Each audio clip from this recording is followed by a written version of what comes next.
True closure isn't about deleting their number or moving out. It's when your ex has a sudden realization, crying and begging for you back, and all you feel is a calm indifference. Ava was on her knees, clinging to my suitcase, telling me she was still deeply in love with me, but I just said, "I don't love you anymore," and walked away without a second glance. I knew I had truly let go when I could no longer remember what used to hurt the most. At Ava's birthday party, I stood in the crowd watching her play a game of truth or dare with her ex-boyfriend, Ethan. Egged on by everyone, they were trying to hold a thin sheet of clear plastic between their lips for 10 seconds without dropping it. Just as their mouths were about to press against the plastic, I finally snapped. "Ava, stop. Don't you think this is going a little too far?" The crowd groaned, muttering under their breath. One of Ava's friends jabbed, "Wow, your James is quite a temper." Ava's expression instantly turned icy. She poked at the plastic sheet in frustration. "What's the big deal? There's something between us. We're not actually kissing. Can you stop ruining everyone's fun for once?" My chest tightened. In our 3 years together, she had never once seemed to truly consider my feelings. I told her countless times not to invite Ethan, but she never listened, and here he was at her birthday. "Don't be so petty. I'm over him," she'd said. "We're all old friends, and he just got dumped. We're just trying to cheer him up, right?" They were all her old friends, making me feel like the only outsider here. I had always been jealous of Ethan, and every time I made a scene, Ava's friends just disliked me more. Seeing the two of them standing so close, laughing so effortlessly, I suddenly felt a wave of exhaustion wash over me. "Ava, my stomach's bothering me," I said, trying to break the tension. Just then, Ethan suddenly clutched his own stomach, groaning in pain. Ava immediately panicked. "I'll go get you some medicine right now." But someone stopped her. "Hey, the game's not over, Ava. Trying to get out of your punishment shot. So what do we do? Wait for you to get back." Ethan, his face pale, forced a weak smile and called out to me. "James, could you do me a huge favor? Run to the pharmacy on the corner and grab some medicine for me." "Ethan, since when do you get to order my boyfriend around?" Ava shot back, annoyed, but despite her sharp tone, she went right along with it. "James, can you just run and get the medicine for Ethan? He has a sensitive stomach, and this brand always works fast for him." She handed me her phone, showing me a picture of the medicine. I recognized it instantly. Ethan had once posted a picture on his Facebook story, bragging about how Ava was taking care of him, and that same box of pills was on the nightstand in the photo. Back then, I had been so consumed with jealousy that I threw out the box of the same medicine we had at home, which only earned me an "Are you insane?" from Ava. Seeing my hesitation now, she looked a little embarrassed. "Babe, just do this for me, okay? Think of it as my birthday gift," she purred, lowering her voice. "I'll make it up to you tonight." There she went again, dangling a reward in front of me to get me to do her bidding. The old me would have jumped at the chance, only to be shut down with some excuse when the time came. Right now, all I wanted was to escape this suffocating room. "Fine," I said, getting up and walking straight out of the room. Just as I got to the pharmacy, I got an iMessage from Ethan. "The dare with Ava isn't over. Don't blame me for what's about to happen." I ignored it, grabbed the medicine, and headed back. The second I pushed the door open, I saw them, lips pressed against the plastic sheet from either side. A crowd was cheering them on, counting down loudly, 10, 9, 8. My heart sank into a pit of ice. So Ava had let me down after all. The moment I stepped through the door, Ethan flinched, and the plastic sheet slipped. Caught by surprise, Ava stumbled forward, her lips crashing directly onto his. And just like that, they kissed right in front of everyone. Ava scrambled backward, letting out a small shriek as she wiped furiously at her mouth. Ethan looked tense as he glanced at me. "It was an accident, man." My hand slipped. "James, you're cool with it, right?" Ava, her lips now bright red from rubbing, added nervously, "Babe, it was really an accident. Please don't be mad." But I just calmly sat back down, crossed my legs, and smiled. "No problem. Don't worry about it. Keep playing." The room went dead silent. The old me would have already flipped the table and started a massive fight. Ava would have immediately started yelling at me. "It was just a game. Why do you have to overreact like this? You're so embarrassing." and Ethan would play the peacemaker. Hey, take it easy, James. He's just crazy about you. Listen to me, let's not fight. Then Ava would deliver the final blow. See how thoughtful he is? Why can't you be more mature? In everyone's eyes, I was always the unreasonable jerk, while Ethan was the picture of class and consideration. But tonight, I didn't make a scene. I just quietly sipped my drink. Ava seemed unsettled. She walked over and whispered, "Are you feeling okay? Where's the medicine?" "Didn't get it," I said flatly. "He looks fine to me, well enough to keep playing games." I figured he didn't need it. Ava's face fell. It was the first time I had ever defied her. "Go on, keep playing." She shot me a death glare before turning to hurry Ethan along. He glanced at me and suggested with a smile, "Maybe we should call a night." I cut him off with an impatient wave of my hand. "Don't worry about me. You guys have fun." The crowd erupted in cheers, praising me for being so cool about it. But Ava's expression stayed grim. For the rest of the night, she made a point of being extra flirty with Ethan. They shared a cookie, playfully pinched each other's noses, and even linked arms for a toast. I wasn't angry in the slightest. I was just getting tired. It was late, and all I wanted was to go home to bed. Everyone was having a great time, except for Ava, whose face grew darker by the minute. I checked my watch. It was already 11:30. "Hey, I think I'm going to call it a night." "I'm tired," I announced. Everyone froze for a second, and I could have sworn I saw a flicker of relief on Ava's face. But it vanished as quickly as it appeared, replaced by her default expression of irritation. "We're all having fun. We were going to hit a bar after this. Don't be a party pooper." I was confused. "I'm not stopping you," I explained, shaking my head. "You guys go. I'm just really tired." Ethan looked guilty. "James, are you mad at me?" "I'm sorry. I know Ava and I took it a little too far tonight, but we're honestly just friends." Ava immediately stepped in front of him, her face like stone.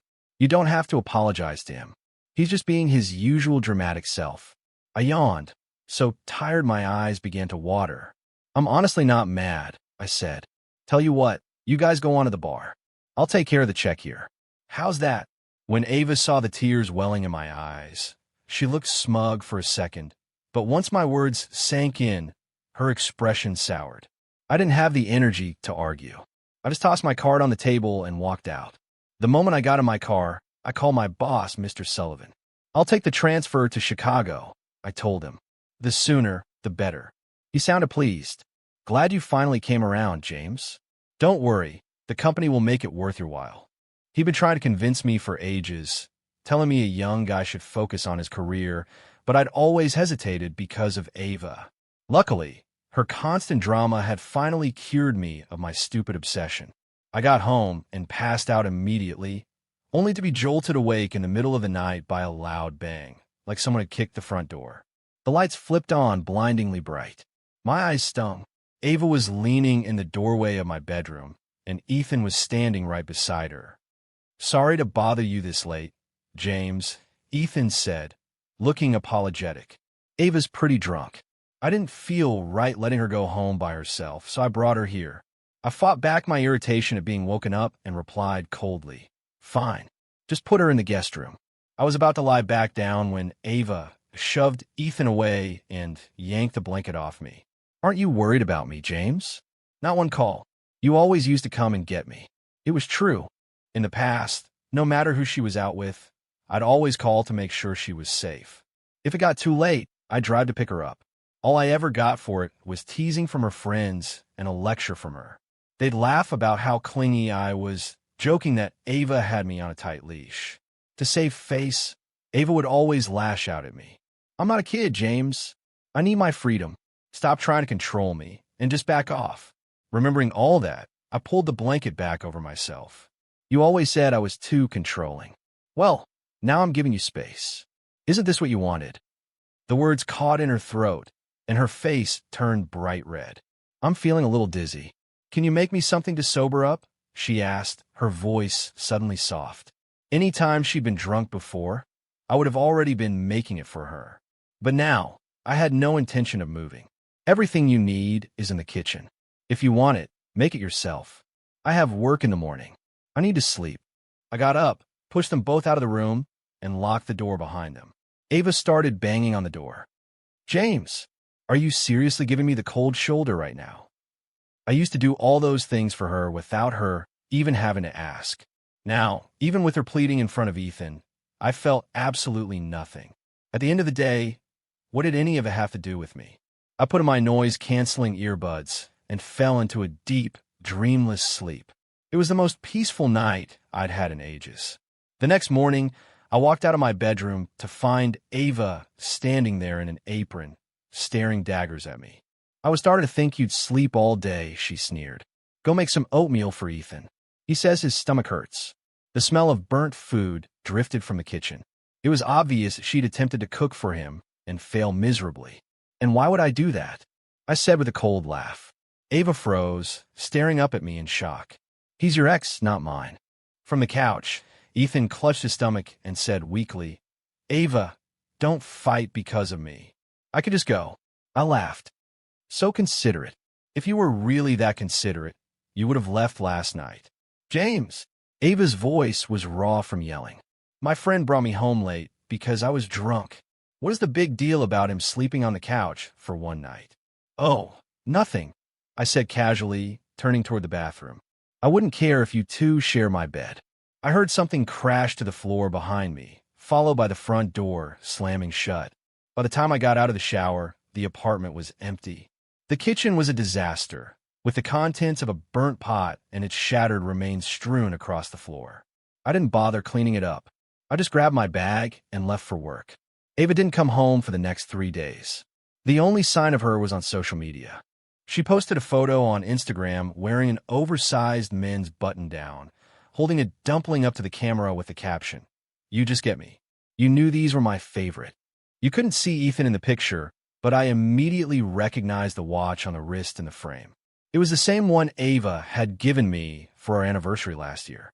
I'd been so happy then, like an idiot, only to find out later that she'd given Ethan the exact same one. From that day on, I threw the watch in a drawer and never wore it again. Whenever Ava and I fought, she'd run off to Ethan's and post a series of passive-aggressive Facebook statuses meant for my eyes only. Today was no different. The old me would have been frantic, calling her again and again, begging her to come home. I would have been the first to apologize, even when she was the one in the wrong. She'd eventually stroll back in like a queen, casually asking, "Learned your lesson?" But now I didn't care. I liked her post, then walked over and knocked on my boss's door. "Mr. Sullivan, when can I leave for Chicago?" "The sooner, the better." He gave me a knowing smile. "I've already got Luis working on it. Glad you finally came to your senses. Don't worry, your salary will double once you're there." When my coworkers heard I was transferring, they all came over to congratulate me. "What about your girlfriend?" one of them asked. I just smiled. "We broke up. It wasn't the right fit." They all exchanged knowing glances. The next week was a blur of handing off my projects. Then I saw Ethan's latest Facebook post. I said I wanted to see the ocean tomorrow, and you promised to take me at sunrise. You're the best. The photo showed 2 people sitting side by side on a beach, looking out at the water. It was peaceful, almost romantic. Ava had commented below, "Of course. I'm your most reliable friend. I'd never let you down." I liked his post and added my own comment, "Hope you two last forever." The post was deleted almost immediately. A moment later, my phone rang with Ava's name. I ignored it and put my phone on silent. When I finally finished work at 7, I saw my phone had been blown up with dozens of missed calls and texts from her. They were all from Ava. Don't overthink it. It wasn't just me and Ethan at the beach. It was a whole group of us, and we had separate rooms. I've been sleeping in the guest room at his place. I only borrowed his shirt because I got caught in the rain and didn't have a change of clothes. I made dinner. "I'll come pick you up after work." I stared at the messages, stunned. It was the first time she had ever bothered to explain herself. Usually, a post like that would have sent me into a rage, and she would have dismissed me by saying, "You're just being insecure. We're just friends." But now that I genuinely didn't care and was happy for them, she was suddenly full of explanations and trying to make things right. In our entire 3-year relationship, Ava had never cooked for me once. She always said she was a princess, and princesses didn't belong in the kitchen. And yet, Every time Ethan had a stomachache, she'd rush over to his place and cook him an elaborate meal. If I ever looked the least bit unhappy about it, she'd snap at me. Ethan has a sensitive stomach. He can't live on takeout. What's wrong with me cooking for him? If I dare to argue, she'd twist the knife. If you think it's so unfair, then just stop cooking for me. I'm fine with eating takeout forever. And I always back down because I couldn't stand the thought of her eating junk food all the time. Looking back, I was such a fool for love. Thank God I finally snapped out of it. Okay, I texted back, deciding to end things for good in person. When I got downstairs, Ava was waiting by her car. She waved the moment she saw me and ran over, linking her arm through mine before I could react. Long day at work? Huh, she said brightly. I made your favorite sweet and sour ribs and garlic shrimp. I froze. Was this the same Ava? She had cooked for me, and she had come to pick me up. James, why have you been ignoring me? She asked, her eyes red-rimmed and her voice laced with hurt. I gently pulled my arm from her grasp. You always said I was suffocating you, that you needed freedom, I said after a pause. I figured giving you space was what you wanted. She bit her lip, a guilty look on her face. I've realized these last few days, I'm used to you taking care of me. I'm used to you being there. Even when I was out with my friends, I couldn't stop thinking about you.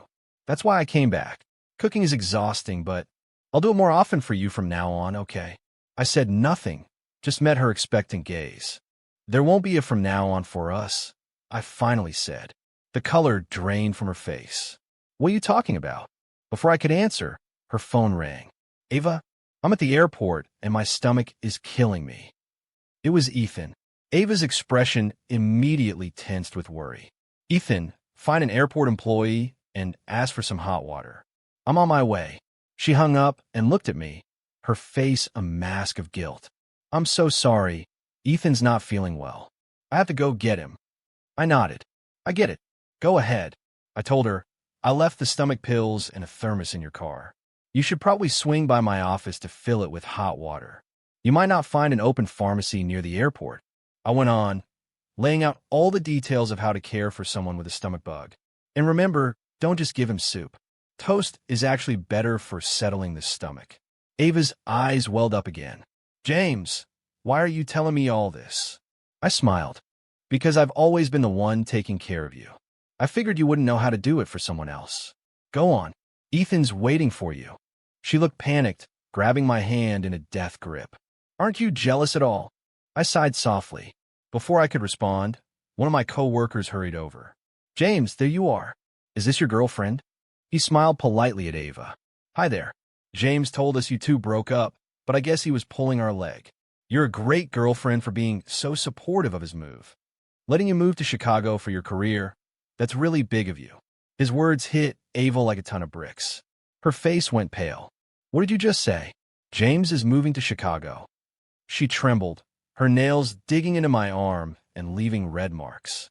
I frowned and pulled my arm free. Yes, I said calmly. I made the decision 2 weeks ago. On your birthday. Actually, we should break up. James, stop it, okay? She said, her voice trembling as she used a pet name she'd almost never used in our 3 years together. I used to beg her to call me things like that, but she always said it felt weird and refused. Now she was finally saying it, and I felt nothing. I'm not just saying this because I'm angry, Ava. I'm serious, I said, my voice steady, even as I watched tears fill her eyes. I'm leaving Denver soon. I'm going to start fresh somewhere else. You need to take care of yourself from now on. She bit her lip so hard I could see a bead of blood form. My co-worker, finally sensing the tension, mumbled an excuse and quickly walked away. I frowned, hailed a cab, and headed home to finish packing. Ava followed me home and blocked the doorway. I already swallowed my pride and came back to cook for you. What more do you want? I know I went too far before, but I've been trying to make it up to you. I've been ignoring my friends, all for you. There's a limit to this kind of drama, James. You're just trying to scare me, and it's not going to work. Her eyes were bloodshot as she glared at me, certain I was just bluffing. I'm giving you one more chance, she said. Take back what you said about breaking up, and I promise I will never see Ethan again. I just laughed softly and shook my head. It's too late for that, Ava. I don't feel anything for you anymore. The color drained from her face as she searched my eyes for any sign I was lying. I don't believe you. I don't accept this. Her phone rang again. It was Ethan, his voice faint. Ava, where are you? I feel awful. Please, you have to come. I can't, Ethan. Find an airport employee or call an ambulance, Ava said, her voice hard before hanging up. It was the first time I had ever heard her turn him down. He's not a baby. He can take care of himself. I can't be at his beck and call forever, she explained, turning to me. The irony was so thick, I almost laughed out loud. Before, on holidays, anniversaries, any important date, one call from Ethan was all it took for Ava to drop everything and run to his side. She would get mad at me for being upset. Ethan's all alone. I have to be there for him as a friend. Why do you have to be so petty? He's my ex. We're just best friends now, she'd say. So she knew it was wrong the whole time. She just kept pushing me to accept it, like it was some kind of twisted loyalty test. It was pathetic. What are you smiling about? Ava asked, looking completely lost. I finally get it, I said with a cold sneer. I see why Ethan's last girlfriend dumped him. He deserved it. He has an ex who has no concept of boundaries, one who clings to him 24/7 under the guise of being best friends. No sane woman would put up with that. James, how could you say that? Ava shrieked, as if I'd physically hurt her. I'm saying you're both pathetic, I said, enunciating every word. You have no idea what boundaries are, and you both deserve to be dumped. She staggered back a step, stunned. You're insulting me. I was done talking. I picked up my suitcase and headed for the door. Ava threw herself at me, wrapping her arms around me from behind. You're right. It's all my fault. I'll change, I promise. Please don't go, okay? I know I was wrong. Her hot tears soaked through my shirt, but all I felt was disgust. It's sickening how people only learn to appreciate what they have when they're about to lose it. Don't call me that, I said in a low, cold voice. Let go of me. No, I won't. She started throwing a full-blown tantrum, refusing to let go. I pried her fingers off my arm, one by one, and walked out the door. I could hear her screaming my name as I left. I sighed. So much for a clean break. I guess I'm not saintly enough to just smile and forgive all the hurt she caused. I dragged my suitcase back to the office building. I had a week left before my official departure from Denver, so I checked into a hotel near the office. For the next 2 days, my phone was under constant assault from Ava. It was a barrage of texts and calls, either apologizing or dredging up old memories, all of it begging for my forgiveness. It was relentless. I blocked her number and all her social media accounts. Staring out at the rain, I felt a surprising sense of relief. James, a coworker called out. Someone's downstairs for you. When I got to the lobby, I saw Ava standing there, arms wrapped around herself. She was soaked to the bone from the early autumn rain, shivering uncontrollably. Her eyes lit up the second she saw me, and she lunged forward to hug me. I took a step back, frowning. What are you doing here? Please, don't be like this, she begged, her eyes red and puffy like she hadn't slept in days. Let's just go home. Please. I'm not going back, I said coldly. The apartment is yours now. We're broken up. I have no reason to be there. I know you're still mad, she rushed to say. You're mad that I was so clueless, that I insisted on having Ethan at my party and played those stupid games. I've been thinking about it constantly, and I swear it will never happen again. I already told Ethan not to contact me anymore unless it's a real emergency. Can you please forgive me? A flicker of fragile hope was in her eyes. I didn't say anything, so she kept going. I've also thought a lot about what you said to me. You were right. If you're still angry, you can yell at me more. I deserve it. This version of her was so familiar, yet so foreign. Submissive, cautious, so desperate she'd abandoned all her pride. She was acting just like I used to. Only then, she was the reason I was that way. We're not together anymore. I'm not going to yell at you, I said. I have to get back to work. Goodbye. I brushed past her and started to walk away. Wait. In her panic, Ava pulled a small, plastic-wrapped object from her pocket. I know you only left in a fit of anger. That's why you forgot this good luck charm. You told me you'd take it everywhere, that it was like taking me with you. James, are you really going to break your promise? I took the small charm from her, and the memories came rushing back. She had given it to me 3 years ago, right after we met. I had just moved to Denver for a job, and one night, after working late, I went out for some food with a coworker at a street vendor. Suddenly, I heard a quiet call for help from the table next to us. I looked over and saw a beautiful young woman being dragged away by a group of guys she was with. That woman was Ava. Her face was flushed, and she looked dazed. The guys with her shot me a dirty look. "We're her friends, man. Mind your own business." Even my coworker told me to stay out of it. But like an idiot, I stood up anyway. "She's asking for help. I have every reason to believe you're trying to abduct her. Let her go, or I'm calling the cops." The food stall was mostly empty by then. The leader, a guy with bleach blonde hair, slapped me hard across the face. "You think you can threaten me, you little punk?"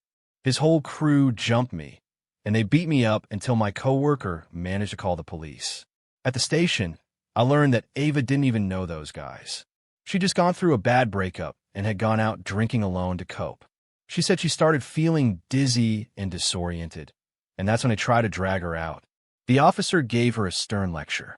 "Ma'am, you can't go out drinking by yourself like this. It's too easy for someone to slip something in your drink." They told me I had probably saved her life. Those guys had a history of this kind of thing. They knew how to rough someone up without leaving any serious, visible injuries. Ava cried while thanking me, insisting she would take care of me until I was healed. That's how we met. A few days later, she went to some new age shop and bought me this good luck charm, telling me to keep it on me always for protection. After we started dating, I treasured it, carrying it with me everywhere. "Having this is like having you with me," I once promised her. "It protects me, and I'll spend the rest of my life protecting you." But the moment I decided to end things, I no longer wanted it. "Ava, I'm not the one who broke their promise," I said with a sigh. "You were the one who wanted this, who chased after me. You said you loved how safe I made you feel.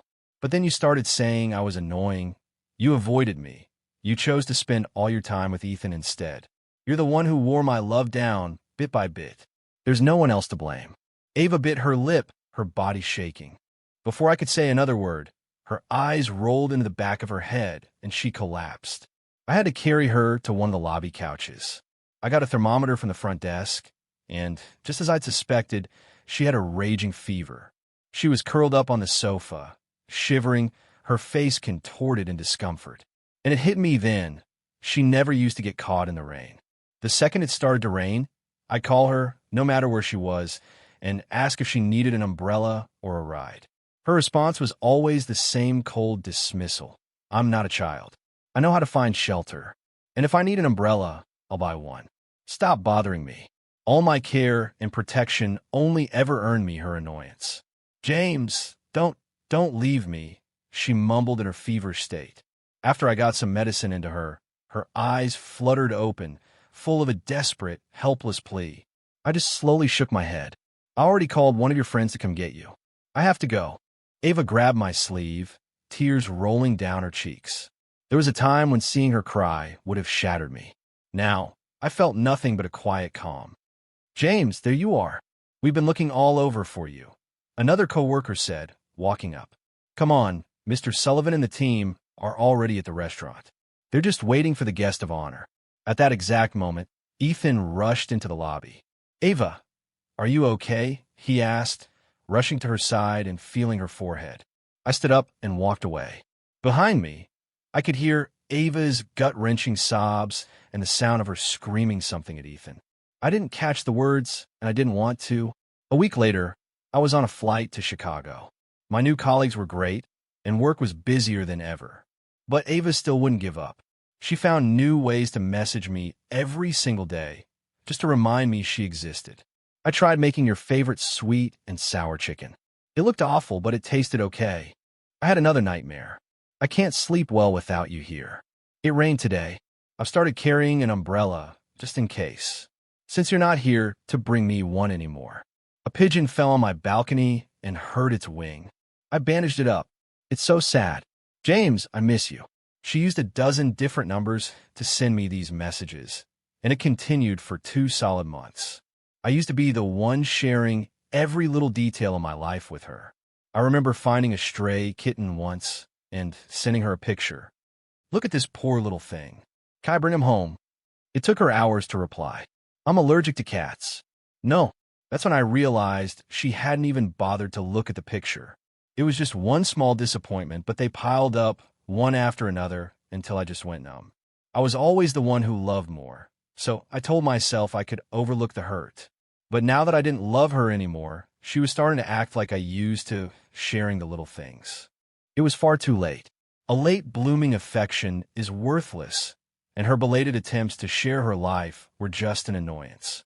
During this time, Ethan's social media went silent about Ava. He used to post pictures of them together at least once a week, either out somewhere or of her cooking for him.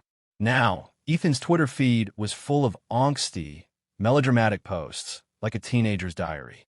The old Ava would have eaten it up and wallowed in the drama with him. To me, he just looked like a pathetic clown. For the 6 months I was in Chicago, Ava didn't let up for a single day. She kept making new accounts to send me updates on her life. I eventually got tired of blocking them. I honestly had no idea how she was getting so many new phone numbers. After my first big project wrapped up successfully, Mr. Sullivan flew me back to Denver for the celebration party. I'd already arranged for a coworker to pick me up from the airport. But the moment I stepped into the arrivals hall, I saw her. Ava. Her eyes lit up as soon as she spotted me. I got an iMessage from my coworker. Sorry, James. She was really persistent. I couldn't say no. I'll buy you a drink tonight to make up for it. As Ava approached, I saw she was thinner than I remembered, and she looked exhausted. James, she said, just because we broke up, does that mean we can't even be friends? I had to beg your coworker to tell me you were flying in today. I didn't know how to respond. She looked hurt, but she quickly plastered on a smile, grabbing my suitcase. Come on, I'll give you a ride to the restaurant. She was a strange one. We were broken up. I've been giving her the cold shoulder for half a year, and still she clung to me like this. I instinctively moved to get in a back seat, but she grabbed my arm and pulled me toward the front passenger door. That seat had always been reserved for Ethan. Even if all three of us were in the car, she insisted he sit up front. I was always stuck in the back. What are you looking for? Ava asked, noticing my eyes scanning the center console. That's when I remembered it used to be a dumping ground for all of Ethan's stuff. Breath spray, cologne samples, hand cream. I got so fed up once that I threatened to throw it all out, but Ava just mocked me. She called me petty and said just because I wasn't sophisticated, I shouldn't stop other people from being. It's just a few things, James. What's the big deal? Now it was all gone, cleared away. So she knew, all along, that it wasn't just a few things.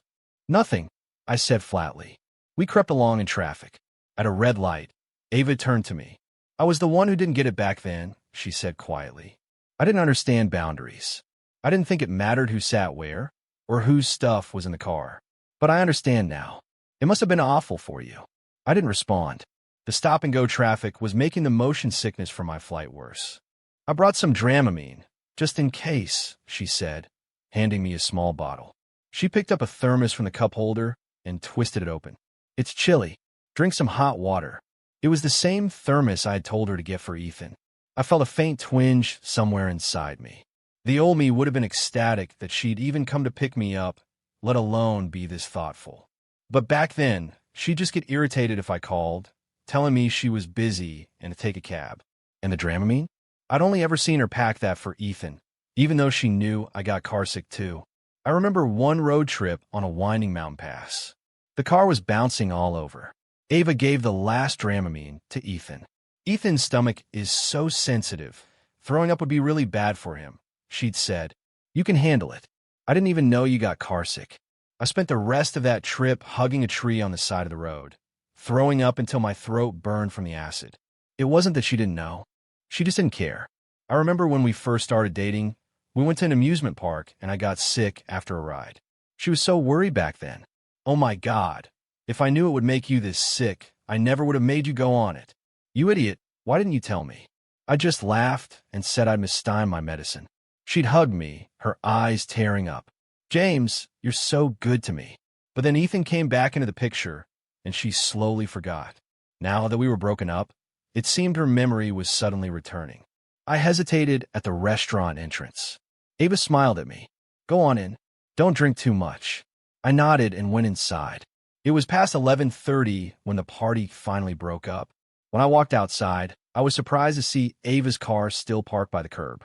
She got out as I approached and handed me a bottle of Pedialyte. "Drink this. It'll help." I couldn't figure her out.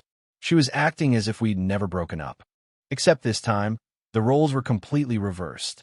Now she was the one clinging to me, cautiously trying to win me over.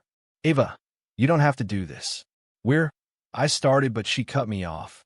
Can't I do this just as a friend?" Her eyes were red, and the tip of her nose was pink from the cold. She sneezed.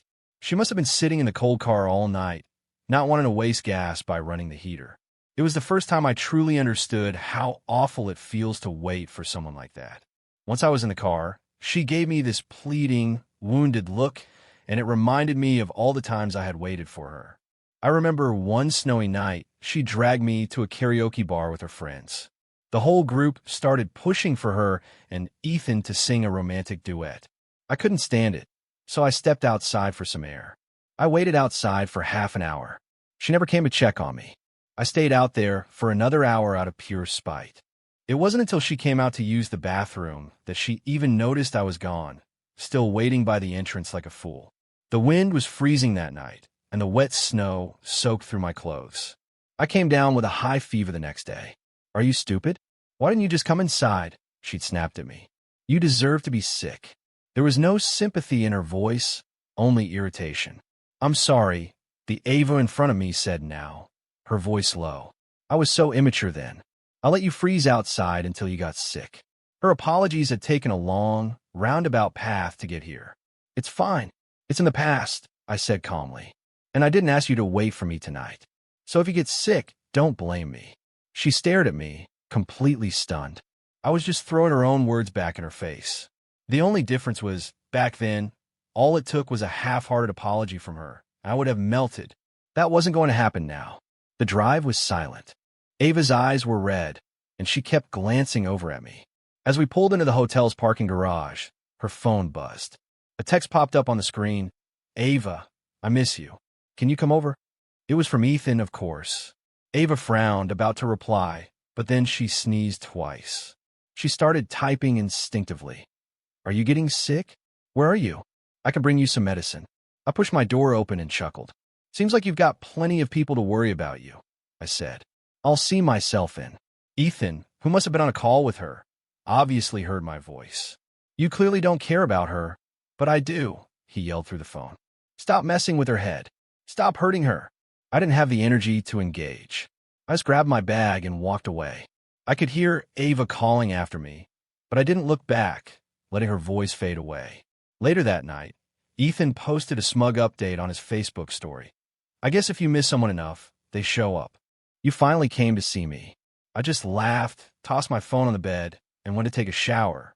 When I got out, I had a string of new missed calls and texts. I only went to Ethan's to end things for good. One read, "I told her we can't even be friends anymore. It's over between us. Please don't misunderstand."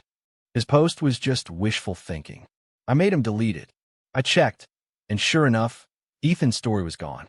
All I could do was laugh. In the past, every time he managed to pull Ava away from me, he'd post something on social media to gloat, usually with some caption about their special friendship. No matter how much it bothered me, Ava's response was always the same. "We're just friends. Why are you making such a big deal out of nothing? Are you going to police what my friends post now, too? That's ridiculous." I still remember every single one of her dismissive words. It seemed she was finally starting to understand that all those little things were what had killed my love for her. "What your friends post is up to them," I texted back. "It's called freedom of speech." The words were a boomerang, flying right back and hitting her with the same logic she'd always used on me. That did it. Ava completely fell apart, sending me a flood of tearful voice messages. I was wrong. I really, truly know that I was wrong. When he tried to cause problems between us tonight, I finally understood how you must have felt all those times. I should have stopped him, but I let him get away with it. I even encouraged it, taking my frustrations out on you, making fun of you. I'm the one who pushed you away. I'm so sorry, James. Listening to her choked apologies, I felt absolutely nothing. If she'd had this epiphany sooner, maybe things could have been different. But now it didn't matter. I turned off my phone and went to bed. I slept soundly, uninterrupted. The next morning, I finished packing and headed down to the lobby. I was about to call an Uber when I heard her voice. "I'll take you to the airport." She was curled up on one of the lobby sofas, and the dark circles under her eyes were even worse than before. She must have driven back here straight after a fight with Ethan. She must have waited here all night. "No, that's okay," I said, starting for the door with my suitcase. "You haven't slept. It's not safe for you to drive." She scrambled to her feet and blocked my path, her eyes puffed away. "It was my birthday, wasn't it?" she asked, her voice rasping. I didn't understand what she was getting at. That day, she struggled to say, "You told me not to, but I invited Ethan to my party." During the game, I deliberately got close to him just to get a reaction out of him. "But you didn't get angry. You told me to keep playing, and you left. That was the moment, wasn't it? That's when you gave up on me." I shook my head. "No, that was just the final straw." Her face crumpled, and tears spilled down her cheeks. "I know I messed up so many times," she sobbed. "I've spent the last 6 months thinking about it every single day, and I just hate myself for it. It was all my fault. I took your love for granted. I thought you'd never leave, so I just kept pushing you, testing you. I just wanted to see how much you cared. I wanted to hear you say you loved me." She was sobbing too hard to speak clearly. "But I forgot that hearts can grow cold. It's all my fault. Please forgive me. Just give me one more chance. I'll cut all of them out of my life. I'll change. I'll be the girlfriend you always wanted. I'll make you breakfast. I'll go with you everywhere. I'll remind you about your appointments. I'll never miss another anniversary. And I'll never give anyone else the same gift. You'll be the only one. Please." I just looked at her, silent. Her panic grew. "I'll do anything you want. I swear. I've already deleted all of them. I told them never to contact me. Just believe me this one time. Please." I sighed and gave a small, sad smile. "See? This just proves you knew what you were doing wrong the entire time. But you did anyway. Every time I got upset, you never stopped to think about why. You just turned it all around on me and said I was the one with the problem. Like you said, you were so sure I loved you, so sure I'd never leave. You thought I'd just stick around forever like you. So you just kept chipping away at my love, without a care in the world. Ava, it's over. This is the best thing for both of us." "No, I still love you, James.